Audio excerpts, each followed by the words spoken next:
અમારી માટે એક સુરેન્દ્રનગરનું કપલ છે. પ્રોપર સુરેન્દ્રનગર રહેવાનું ને? મેરેજને કેટલા વર્ષ થયેલા? 8 વર્ષ. મને યાદ છે વચ્ચે તમારે એક ફરી બચ્ચું રોકાણું, બરાબર? તમને અહીં બતાવવાનું કોણે કીધું? રીલ્સ જોઈને આવ્યા. તમે કોઈ રેગ્યુલર કોણ રીલ્સ જોતો? હું. તમે જોતા? તમે આને બતાવતા? પછી તમને ઈચ્છા થઈ કે અહીં ચલો મોવા જાય એમ ને? સુરેન્દ્રનગરથી મોવા કેટલું દૂર પડે? 200 કિલોમીટર છે. તમારે એકલા વિઝિટ છે?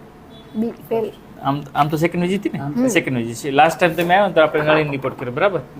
નળીમાં બધું એકદમ સરસ સારું હતું અને આપણે તમારી દવા શરૂ કરેલી. તમે આ 3 પટ્ટી કેમ કરી? અલગ અલગ ડેની બધા પોઝિટિવ આવ્યું. ઓકે.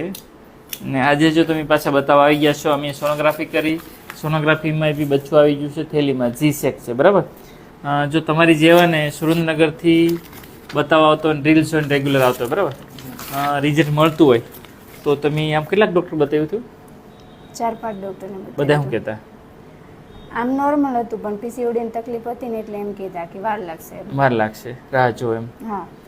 આપણે પહેલા જ ગામ આવી ગયું. સરસ, લે સરસ. ભગવાન રિઝલ્ટ આપ્યું છે, સરસ. બીજું કોઈ તકલીફ નથી, પણ સ્ટાર્ટિંગ ફેઝ છે, બરાબર? જો તમારી જેવાનું બચ્ચું રોકાતું હોય, સુરેન્દ્રનગરથી આવતા હોય, તમારે જે બીજાને સલાહ આપશો ને? ઓકે સાહેબજી. અને બીજું એક વિડીયો મૂકવાનો નહીં ને? ઓકે, સારું.